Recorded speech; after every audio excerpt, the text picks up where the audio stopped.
Karkonosze, surowe szczyty, rozległe panoramy, skały, wodospady, a może zamki? Wiecie, że w sercu tych gór stoją ruiny warowni, które skrywają odmienne historie, a łączy je rywalizacja. Dziś zabierzemy Was w podróż, która zmusi Was do zadania pytania, co jest prawdziwe, a co stworzono z czystej zazdrości. Przygotujcie się na solidną dawkę historii, intrygujących ciekawostek i, co najważniejsze, praktycznych wskazówek. Cel wyprawy jest prosty. Pokazać Wam, dlaczego te miejsca trzeba zobaczyć w Karkonoszach. Zaczynamy!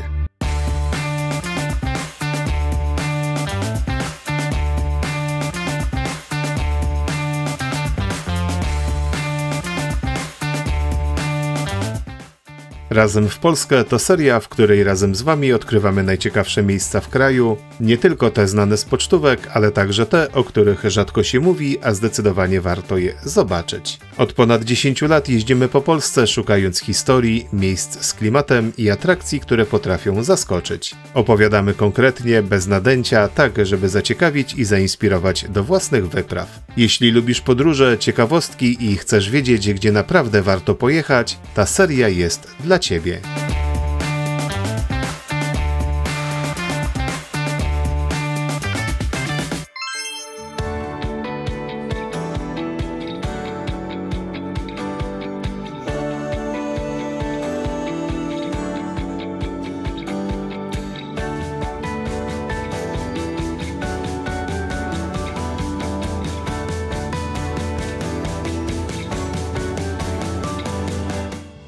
W samym sercu Karkonoszy na skalistym wierzchołku stoi potężne świadectwo minionych wieków – zamek Chojnik. Tu każda kamienna ściana szepcze opowieść o dumie, karze i szaleństwie. Wzniesiony na wysokości ponad 600 metrów, otoczony pionową przepaścią, od wieków spogląda na Kotlinę Jeleniogórską. Mówiono, że nie zdobyły go wojska, a jednak coś go pokonało. Co kryje w sobie te skalne gniazdo? Czy kamienne mury wciąż szepczą imię okrutnej księżniczki? Czy w głębokich lochach wciąż spoczywa to, co utracone? Jeśli macie ochotę odkryć jego sekrety, podążajcie za nami. Czeka Was podróż, w której historia miesza się z mitem, a tajemnice wciąż żyją pod twardą kamienną skorupą.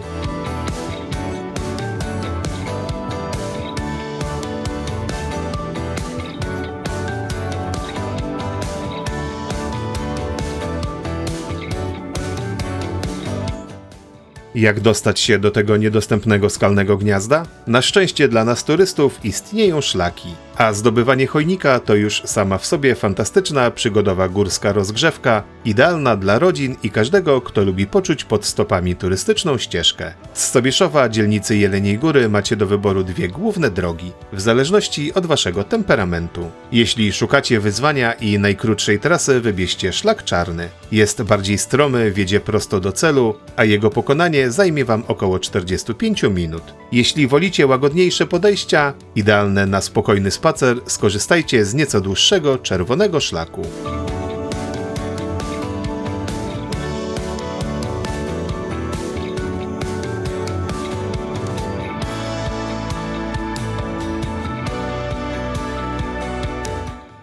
Droga na szczyt jest równie ważna jak sam cel. Szlak, zwłaszcza ten czarny, prowadzi przez gęste lasy i wije się wśród ogromnych granitowych głazów. To prawdziwy górski labirynt. W trakcie wędrówki, która daje poczucie, że zdobywacie zamek, koniecznie wypatrujcie naturalnych niespodzianek. Miniemy fascynujące rozrzucone bloki granitu znane jako zbójnickie skały, a także formację skalną przypominającą wykuty przez naturę pomnik skalnego grzyba. Już sama sceneria tego miejsca otoczonego piekielną doliną wprawi Was w nastrój wielkiej przygody. Idąc na Chojnik, czujecie, że jesteście w Karkonoskim Parku Narodowym. Pokonujecie korzenie, głazy i historyczne podejścia, które od wieków prowadziły do twierdzy.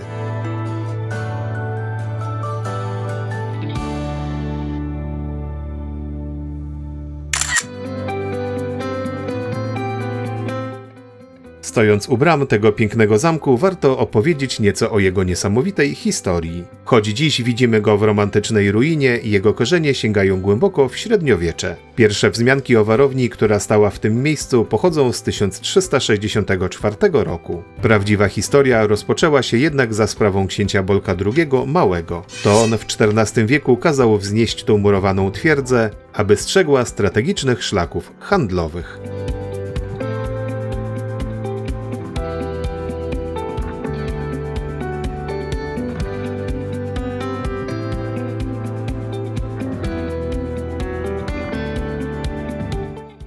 Po śmierci księcia Chojnik trafia w ręce potężnego śląskiego rodu Szawgoczów. To nazwisko, które będziecie słyszeć na Dolnym Śląsku wielokrotnie, ponieważ przez stulecia byli oni jednym z najważniejszych rodów arystokratycznych w regionie. To właśnie oni, budując swoją potęgę, zarządzali tym zamkiem przez kolejne 3 stulecia, rozbudowując go i unowocześniając. Twierdza rosła w siłę, zyskiwała renesansowy charakter, a jej mury dumnie odpierały ataki, na przykład podczas wojen husyckich. Zamek był uważany za niezdobytą fortecę.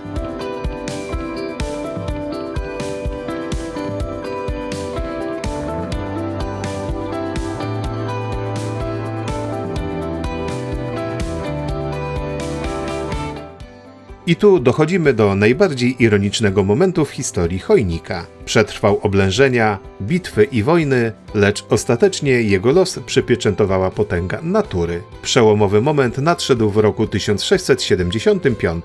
Wtedy to podczas potężnej burzy w zamek uderzył piorun. Ogień strawił drewnianą konstrukcję dachu i wnętrza. Szawgoczowie, zajęci nowymi rezydencjami, w tym pobliskim pałacem w Cieplicach, nie podjęli się kosztownej odbudowy. Zamek został opuszczony.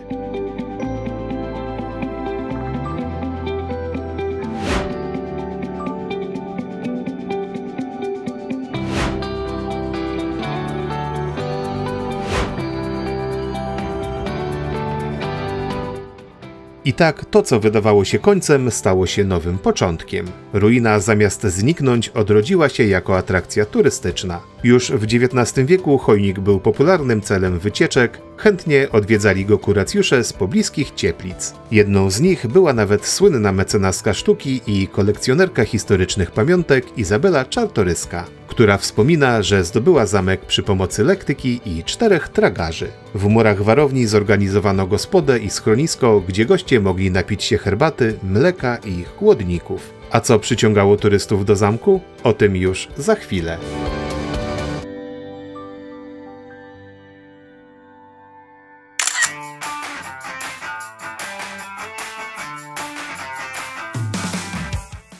Jak słyszeliście, zamek Chojnik już od XIX wieku stał się celem wycieczek. Ale co przyciągało ówczesnych turystów do spalonych murów? Oczywiście tajemnice. Ruiny to kopalnia intrygujących detali i niewyjaśnionych historii. Zacznijmy od dowodów historycznych. Na zamkowym dziedzińcu, gdzie dziś turyści odpoczywają, niegdyś wymierzano sprawiedliwość. Do dziś stoi tam pręgierz, replika średniowiecznego symbolu prawa, przypominająca o surowości dawnych czasów.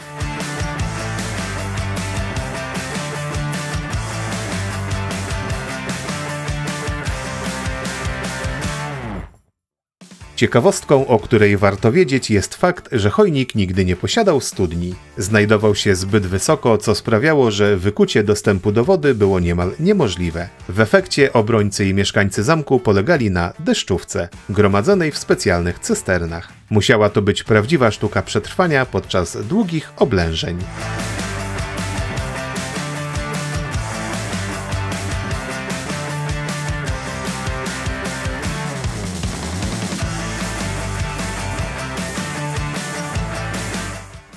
A teraz coś, co pobudzi wyobraźnię. Wędrując wąskimi kamiennymi przejściami, łatwo wyobrazić sobie, co kryje się pod naszymi stopami. Krążą opowieści, że w zamkowych lochach, być może w głębi cylindrycznej wieży, ukryte są skarby rodu Szawgoczów. Podobno mają być strzeżone przez jakąś niewidzialną siłę, wciąż czuwającą nad tym miejscem.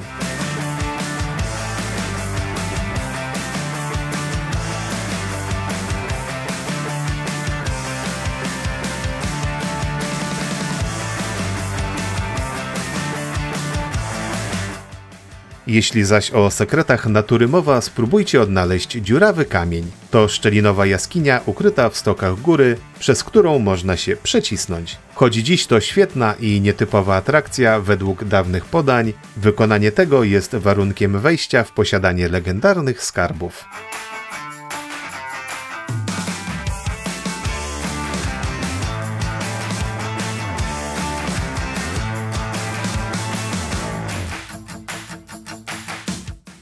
Chojnik to miejsce, gdzie ciekawe są nie tylko mury. To właśnie te małe, historyczne i przyrodnicze niespodzianki sprawiają, że nie jest to martwa ruina, ale żywy górski skansen tajemnic. A co z legendami? Przecież żaden szanujący się zamek nie może istnieć bez legendy, ale o tym za chwilę.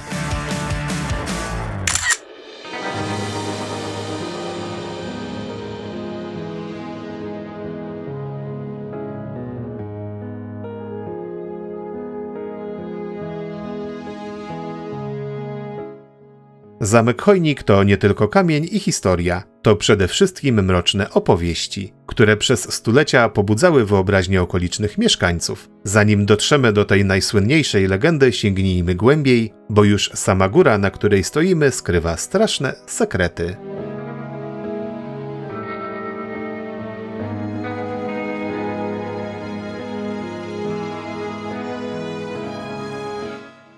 Zacznijmy od Piekielnej Doliny. To urwisko, które mijaliśmy na szlaku, swoją złą sławę zawdzięcza legendzie z czasów najazdów tatarskich z 1241 roku. Gdy najeźdźcy zaatakowali Chojnik, odważny rycerz Baltazar zrzucał ciała poległych wrogów w tę skalną przepaść. Przez wieki opowiadano, że w Piekielnej Dolinie słychać było odgłosy bitwy i jęki poległych, a jej nazwa ma przypominać o okrucieństwie tamtych dni. A wy słyszeliście coś podchodząc pod zamek?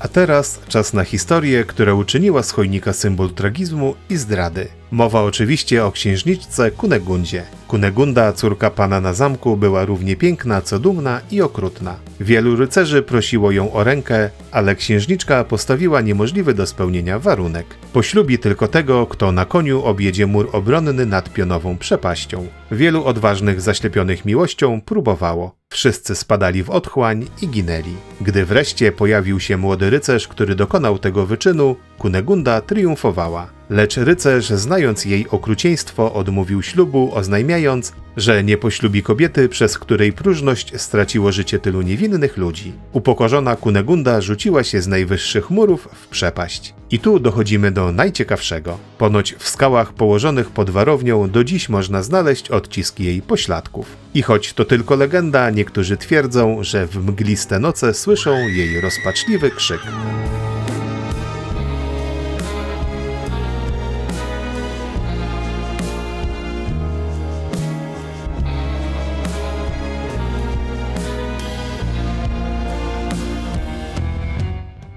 Na koniec opowieść o losie jednego z panów Chojnika, Hansie Urliku Szawgoczu. Choć należał do najpotężniejszego rodu w okolicy, został fałszywie oskarżony o zdradę. W 1635 roku wydano na niego wyrok. Został ścięty mieczem, jak głosi legenda, czystym metalem. Opowieść ta przypomina, że nawet najwyższe mury nie chroniły przed intrygami i politycznymi wyrokami. To właśnie te historie pełne tragizmu, magii i grozy sprawiają, że zamek Chojnik jest tak urzekający. A co dziś można zobaczyć na zamku? O tym opowiemy już za chwilę.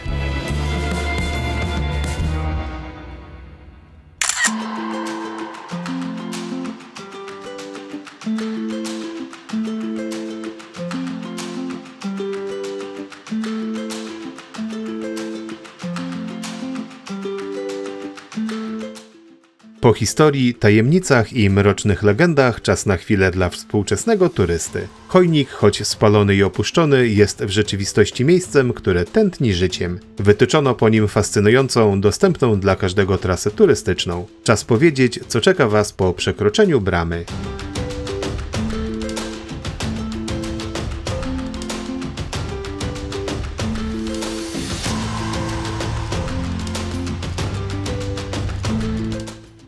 Zacznijmy od murów obronnych, które wciąż dumnie wyznaczają granice dawnej fortecy. Zwróćcie uwagę na ich grubość i sposób, w jaki wtopione są w skalne podłoże. Można przejść się po murach, które zapewniały obrońcom szybki dostęp do każdego strategicznego punktu.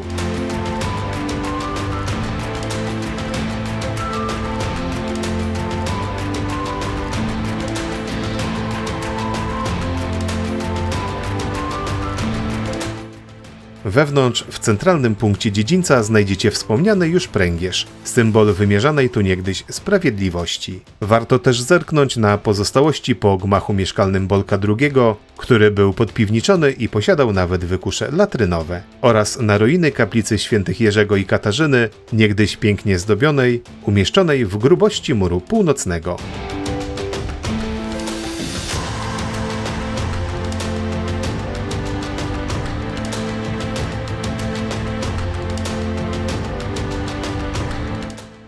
A teraz element kulminacyjny. Na zamku czeka na Was wieża widokowa. To jest cel, dla którego warto było się wspinać. Po pokonaniu krętych kamiennych schodów czeka na Was nagroda, zapierająca dech w piersiach panorama całych Karkonoszy, kotliny jeleniogórskiej, a w pogodne dni doskonale widać szczyt Śnieżki. Dopiero z wieży zrozumiecie, dlaczego rycerze wybrali właśnie tę niedostępną skałę na swoją twierdzę.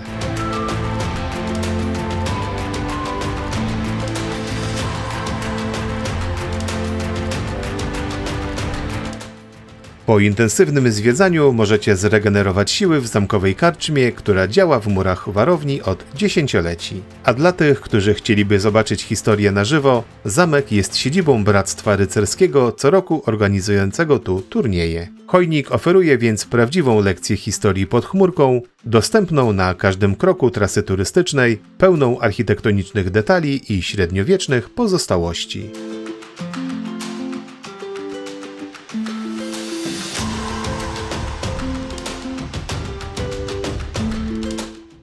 Zamek Chojnik to miejsce, które naprawdę trudno odpuścić. To fascynująca pamiątka po wielkim rodzie Szawgoczów, świadectwo niezwykłej inżynierii i potęgi, którą finalnie pokonała tylko siła natury. Jeśli szukacie spektakularnych widoków, kontaktów z żywą legendą i czystej górskiej przyrody, Chojnik jest obowiązkowym punktem na mapie Dolnego Śląska. Ale nasza przygoda w Karkonoszach jeszcze się nie kończy. Jeśli myśleliście, że to jedyny taki tajemniczy obiekt w regionie, byliście w błędzie. Czas zostawić za sobą legendy Kunegundy i przenieść się do miejsca, które jest równie intrygujące. Za chwilę zabierzemy Was na spotkanie z innym sekretnym zakątkiem Karkonoszy. Miejscem, gdzie czeka na Was romantyczna opowieść i niesamowite widoki.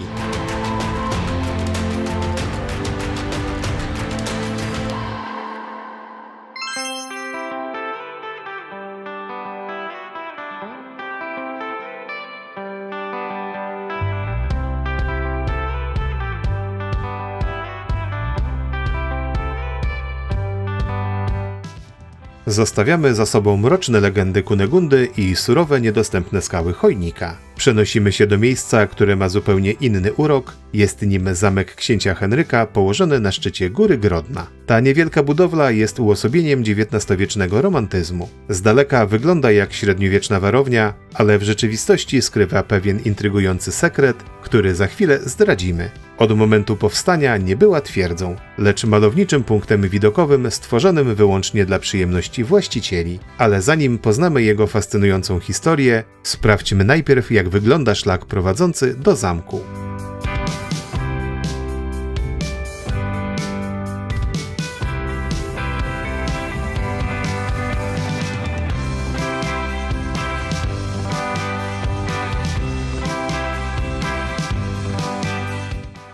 Zamek księcia Henryka ma przewagę nad Chojnikiem, jest znacznie łatwiej dostępny. Położony na górze Grodna 506 metrów nad poziomem morza, nie wymaga morderczej wspinaczki, dzięki czemu to idealne miejsce na rodzinny spacer. Na szczyt prowadzą dwa główne oznakowane szlaki turystyczne. Możecie wybrać szlak żółty z Sosnówki, to trasa krótsza, ale nieco bardziej stroma, zajmująca około 20 minut. Jeśli wolicie łagodniejsze podejście, idealny będzie szlak niebieski wiodący z Marczyny. Gorczyc. Ta opcja zajmie około 15 do 20 minut. Trasa jest prosta, prowadzi leśnymi ścieżkami, a jej łatwy przebieg sprawił, że już w XIX wieku zamek był chętnie odwiedzany przez kuracjuszy z pobliskich uzdrowisk.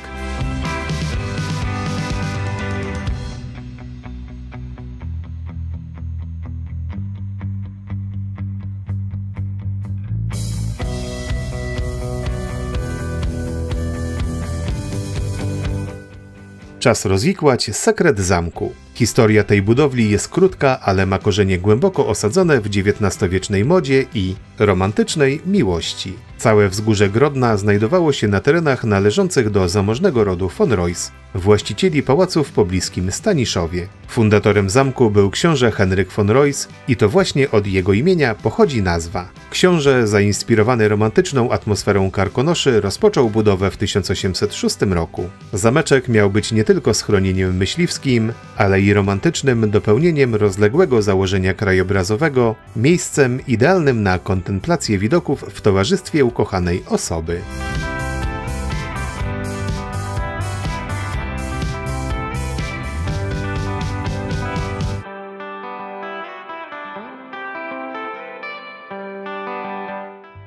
Najpierw powstała 15-metrowa wieża widokowa naśladująca średniowieczny stołp. Resztę, w tym pawilon myśliwski, ukończono w 1841 roku. I tu dochodzimy do sekretu. Na szczycie stanęła neogotycka budowla, celowo stylizowana na starą, średniowieczną warownię. Taka była moda. Tworzenie sztucznych ruin, które miały pobudzać wyobraźnię i inspirować. Zamek nigdy nie pełnił funkcji prawdziwej obronnej twierdzy, a służył wyłącznie jako schronienie myśliwskie i punkt widokowy. Niestety, pomimo swojego uroku, zamek został opuszczony jeszcze przed II wojną światową i stopniowo popadł w ruinę.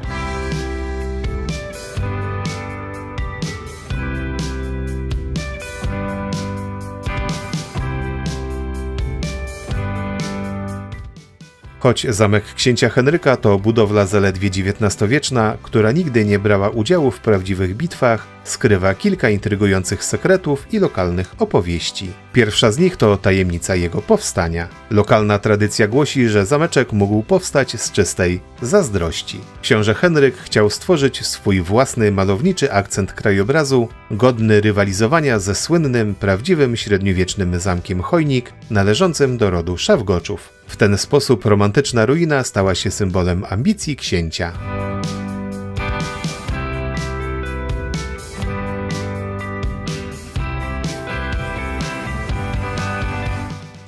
Po drugie, detale architektoniczne. Budowlę wzniesiono na planie kwadratu z wykorzystaniem cegły i dużych, nieregularnych kamiennych bloków, co miało upodobnić ją do starszej konstrukcji. Zachowały się tu trójkątne szczyty z charakterystycznymi blankami, a w oknach widać formy łuków Tudorów. Po trzecie, zamek ma korzenie starsze niż XIX wiek. Archeolodzy odkryli na wzgórzu fragmenty ceramiki z XIII wieku, co świadczy o tym, że już we wczesnym średniowieczu istniała tu jakaś forma osadnictwa.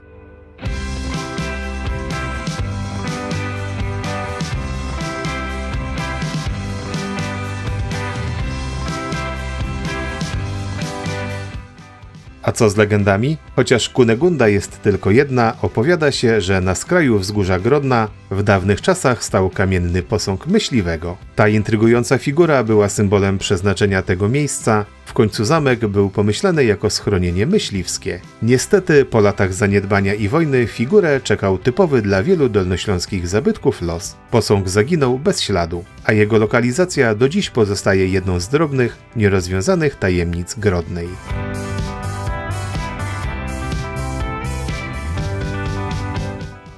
Mimo lat zaniedbania zamek księcia Henryka przeżywa dziś swoją drugą młodość. Od ponad 10 lat dzięki zaangażowaniu fundacji zamek jest systematycznie remontowany i rewitalizowany. Dziś to miejsce jest żywe i działa w przeciwieństwie do wielu innych ruin. O remontach, które trwają tu nieustannie, opowiedział nam pan Marcin. Od ponad 10 lat na szczycie wzgórza Grodna, 506 metrów nad poziomem morza, trwa remont zamku myśliwskiego wybudowanego przez księcia Henryka von Reuss ze Staniszowa. Znajdujemy tu bardzo dużo ceramiki XIII-wiecznej, więc prawdopodobnie prawdopodobnie była to jakaś forma osadnictwa wczesnego, która nie przetrwała do dnia dzisiejszego. Natomiast to coś zostało do dnia dzisiejszego odremontowaliśmy, zabezpieczając mury zamkowe, odtwarzając zadaszenie, odtwarzając stolarkę okienną, stropy drewniane, jak i schody na wieżę, gdyż wieża od zakończenia wojny stała pusta, czekała na remont.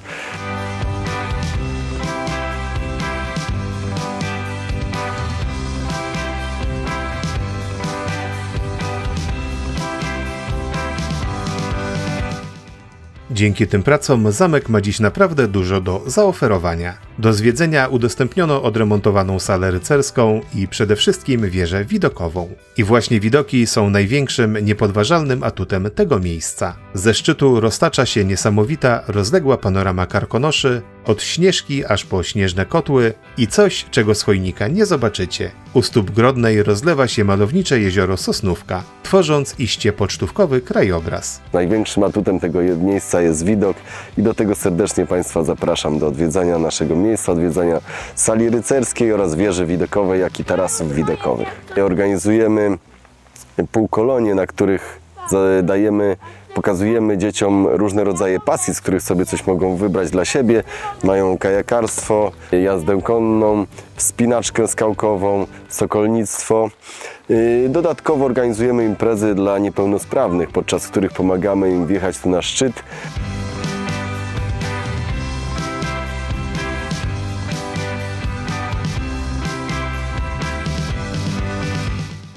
Zamek księcia Henryka to przeciwieństwo surowego i nieugiętego Chojnika. To miejsce, które nie ma średniowiecznej historii, ale ma za to romantyczną duszę. Jeśli szukacie łatwej przygody, krótkiego spaceru, który dostarczy Wam maksimum satysfakcji oraz niezrównanych widoków na Karkonosze i malownicze jezioro Sosnówka, musicie odwiedzić Górę Grodna. To doskonały przykład, jak zrujnowany zabytek dzięki zaangażowaniu i pasji może odzyskać blask, stać się żywym centrum wydarzeń i nadal służyć turystom. Zamek księcia Henryka to ukryty klejnot Karkonoszy, który udowadnia, że najpiękniejsze ruiny to te, które wciąż mają coś do zaoferowania.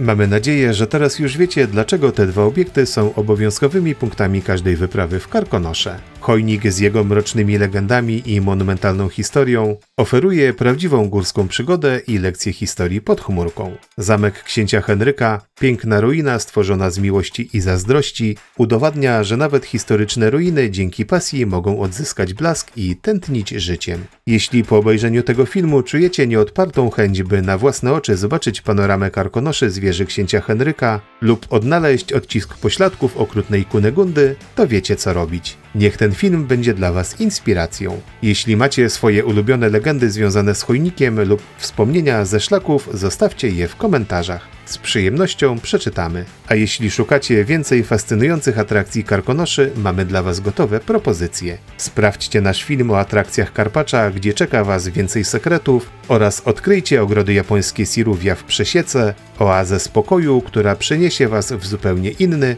magiczny świat. Dziękujemy za wspólną podróż i do zobaczenia na szlaku.